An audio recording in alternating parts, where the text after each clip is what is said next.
হয়ে যাবেন। যদি এখনো ভেবে থাকে যে আপনি গোপালগঞ্জের শক্তি নিয়ে ঝিনাইদহ নিয়ন্ত্রণ করবেন, আপনি ভুল করেছেন। কিন্তু 5 তারিখের পরে এখনো পর্যন্ত আপনার বিহেভিয়ারের কোনো পরিবর্তন হয়নি। সবচেয়ে ভয়ঙ্কর তথ্য হলো বন্ধুরা, এই ডিসি সকালে অফিসে আসতে পারে না, উনি রাত 11 থেকে 12টা পর্যন্ত অফিস করে। নারী কর্মকর্তাদের উনি হেনস্থা করেন। দুর্নীতির বিরুদ্ধে টাকা পাচারের বিরুদ্ধে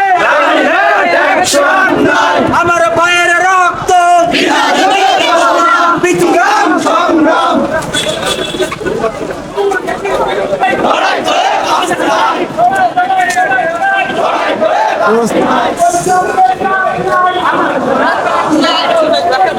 লেগেছে রে লেগেছে আগুন লেগেছে অ্যাকশন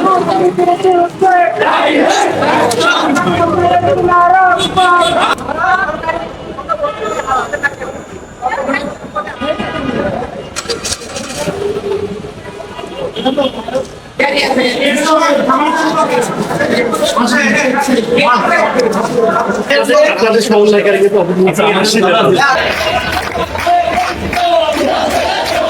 ভিতরে যাবো, যে তার সাথে কথা বলবো, আপনারা যে অবস্থান করবেন কোনোভাবে তো পালাতে না পারে।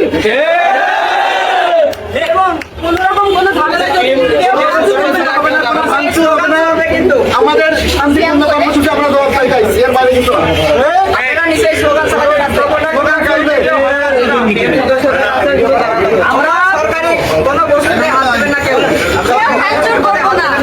আপনি বহিষ্কারের পরে তাকে নোটিস করেছেন, আপনাদের এই কথাগুলো বললাম, একটাও যদি ইন্ডিকা আপনি সেটা প্রোটেস্ট করবেন, তাছাড়া আপনি ঠান্ডা মাথায় আমাদের ঠান্ডা করার চেষ্টা করবেন না।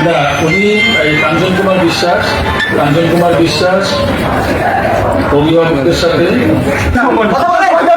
আপনি যে তারা অনৈতিক ভাবে অর্থ উপার্জন করে, আপনি সেটা মেয়েদেরকে আপনি কেন বলেন প্রমাণ সভায় কথা? দুঃখজনক ব্যাপার হলো 5 তারিখের পরে স্বৈরা শাসক পতন হলেও আপনার চিন্তা চেতনার কোনো পরিবর্তন আমরা পাইনি। এখনই ছাত্রদের বিদায় হওয়ার আগে ঝিনাইদহ জেলা প্রশাসনের কার্যালয় থেকে বিদায় হবে।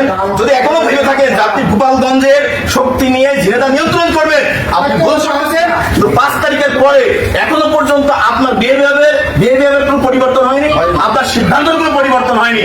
এবং আপনি যে আমাদের কাছে অনেকগুলো রিপোর্ট আছে, আমরা সার্চ দিয়েছি জেলা প্রশাসক ব্যাপারে অভিযোগ সাধারণ জনগণের যে আমার চাকরির পদোন্নতির সিস্টেম নাই। যেভাবে হোক স্যার, আপনি যেগুলো ছুটি নেবেন, আপনি অসুস্থ তাকে ছুটি নেবেন, কি নেবেন আপনার সহবর্গ এডিসি জেনারেল সহ যারা শিক্ষা আছে, এমনকি পুলিশ প্রশাসনের পুলিশ লোক আছে, পরামর্শ নেন, দ্রুত আপনি এখান থেকে ছুটি নেন। এবং আপনি আপনাকে আমরা করজোর অনুরোধ করছি, ছাত্র হিসেবে আপনার ছোট ভাই হিসেবে আপনি আর এই ভুল করতে চান না যে আপনি কোনোভাবে কোনো ক্ষমতার ব্যবহার করে। আমরা জানতে পেরেছি বর্তমান যারা ক্ষমতাসীন হবে তার মতো স্বৈরাচারী মানুষ। 5 তারিখের পরেও আমাদের ডিসি মহোদয় এস.এম. রফিকুল ইসলামের কোনো পরিবর্তন হয়নি, যেটা 5 তারিখের আগেও এই রাষ্ট্র যেটা করেছে। আমাদের কথা হলো তিনি বিদায় নেবেন, কিন্তু উনি তার ওই রুমে যে লাল টেলিফোনে সে যদি মনে করে আমি আর্মি নিয়ে এসে ছাত্র ফেটাতে চাই, সে যদি মনে করে র্যাব নিয়ে এসে আমাদেরকে সরাতে চায়, যদি মনে করে যে পুলিশ সুপারকে জানিয়ে আমাদেরকে এখানে সরাতে চায়, আমি মনে করি যে তিনি অত্যন্ত অন্ধকারে রয়েছেন। আমরা আপনাকে সম্মানে বিদায় দেওয়া পর্যন্ত আপনার গাড়ি পার্কিং এ আমরা অবস্থান করব। আপনি বলেন কত সময়ের জন্য আপনি থাকবেন? Okay fine.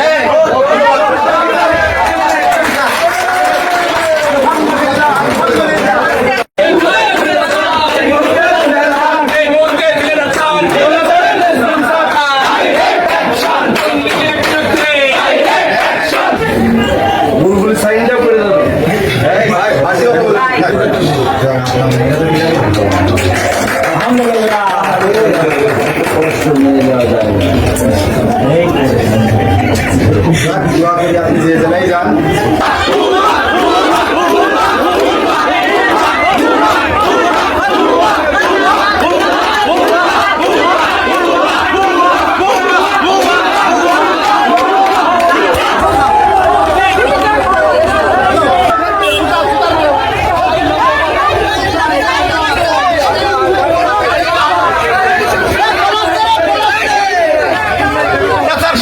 বিদায় নিয়েছিল।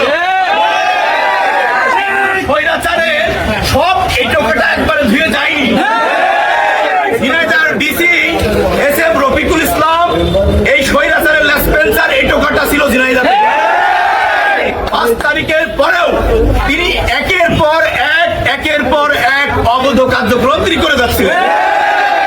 তিনি ভয়ঙ্কর যে কাজটি করেছিলেন, অন্তর্বর্তীকালীন সরকারের চাকরি করেও সংখ্যালঘু মানুষকে তিনি সাসপেন্ড করিয়ে বোঝাতে চান এই সরকার সংখ্যালঘুদের বিপক্ষে।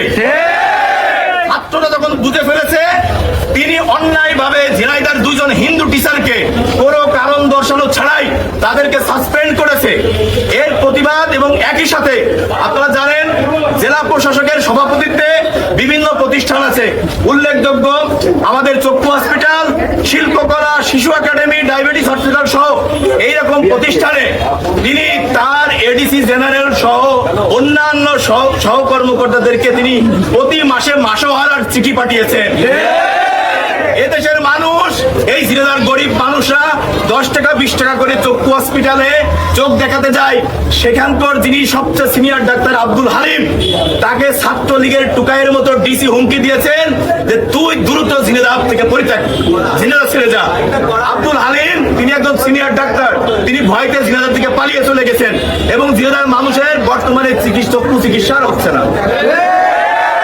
এই ডিসি চক্ষু হসপিটাল থেকে প্রতি মাসে এডিসির নাম করে চিঠি দিয়ে অফিসিয়ালি ভাবে 30,000 টাকা করে প্রতি মাসে মাসোহারা, প্রত্যেকটা সেক্টরে, সড়কে, অফিসে, প্রত্যেকটি দপ্তরে রফিকুল ইসলাম তার এইভাবে অবৈধ বাণিজ্য তিনি কার্যক্রম চালিয়ে যাচ্ছে। 5 তারিখের পরেও তার নৈতিক এখনো কোনো শুভবুদ্ধি হয়নি। তিনি মনে করছেন, তিনি এখনো আশায় আছেন ইন্ডিয়া থেকে শেখ হাসিনা খুব দ্রুত ফিরে আসবেন এবং তিনি আবার সচিব হয়ে যাবেন। এই আশায় তিনি একের পর এক অনৈতিক কাজ করছেন। সবচেয়ে ভয়ঙ্কর তথ্য হলো বন্ধুরা, এই ডিসি সকালে অফিসে আসতে পারে না, উনি রাত 11 থেকে 12টা পর্যন্ত অফিস করে। নারী কর্মকর্তাদের উনি হেনস্থা করেন এবং গতদিন রাত 8:30টার সময় একজন সর্বজন শ্রদ্ধেয় শিক্ষককে রাত 8টায় অফিসে তুলে নিয়ে এসেছে, আয়না ঘরের মতো করে বসিয়ে তাকে বাধ্য করে তাকে পদত্যাগ করতে বলেছে। এবং আরেকটি দুঃখজনক ঘটনা, এই ছাত্র আন্দোলন নারীদের ভূমিকা সবচেয়ে গুরুত্বপূর্ণ ছিল, বিশেষ করে প্রাইভেট বিশ্ববিদ্যালয়ের ছাত্র বন্ধুদের। ডিসি মহোদয় এরকম একটি দায়িত্বশীল চেয়ারে বসে তিনি প্রাইভেট বিশ্ববিদ্যালয়ের মেয়েদেরকে চরিত্রহীন বলেছেন। তাদেরকে বলেছে যে তারা টাকা পায় কোথার থেকে, তাদের বাড়িতে টাকা নেওয়া লাগে, তাদের লাগে না, তারা নাকি ইনকাম করে। আমরা ডিসিকে প্রশ্ন করেছি, আপনার মতো যারা এইরকম বুড়ো ভামরা আছে আপনারাই বোধহয় তাদেরকে টাকা দিয়ে হেল্প করে। এরকম চরিত্র এই দেশের মানুষের, সাধারণ মানুষের খারাপ হয়নি। এরকম একের পর এক অভিযোগ করলে উনি কোনো প্রশ্নের উত্তর দিতে পারেননি। শেষ কর্মদিবস তিনি এখনই সসম্মানে বিদায় নিয়ে নেবেন। সবার বিজয় হয়েছে। আমরা এই 5 তারিখ পর্যন্ত তাদের সাথে কথা বলেছিলাম, তাদেরকে ভালো হওয়ার সুযোগ দিয়েছিলাম, তাদেরকে আমরা ক্ষমা করে দিয়েছিলাম অনেকটা, কিন্তু তারপরেও দেখছি তারা এখনো আওয়ামী লীগ লাসপেন্সারি করছে, তাদের মনের মধ্যে এখনো সেই খুনি হাসিনার আদর্শ রয়েছে।